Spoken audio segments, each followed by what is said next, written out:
Securities and exchange commission of Pakistan SECP की commissioner Sadia Khan की दोबारा तैनाती रोकने के लिए सिंध हाई कोर्ट में मुतफर्रिक दरख्वास्त दायर कर दी गई। सिक्योरिटीज एंड एक्सचेंज कमीशन की कमिश्नर सादिया खान की तैनाती के खिलाफ जावेद बरकी के वकील मोहम्मद वावडा ने दरख्वास्त दायर की।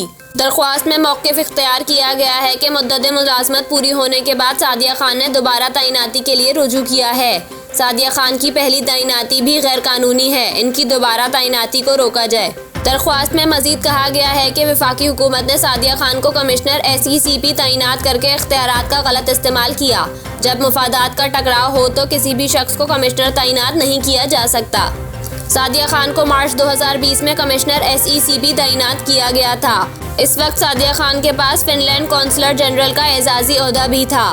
दरख्वास्त गुजार का कहना है कि फिनलैंड की बहुत सारी कंपनीज पाकिस्तान में काम कर रही हैं। सादिया खान ने खुद फिनलैंड में कौंसलर जनरल का ओहदा रखने का इतराफ़ भी किया है। जब सादिया खान को कमिश्नर तैनात किया गया था तो वो 2 कंपनियों की CEO भी थी।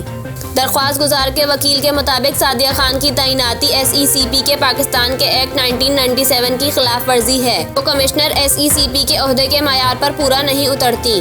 अदालत ने वफाकी सेक्रेटरी खजाना, चेयरमैन नैब, मिनिस्ट्री ऑफ फॉरेन अफेयर्स और दीगर को नोटिस जारी करते हुए फ्रीकैन से 13 मार्च को जवाब तलब कर लिया।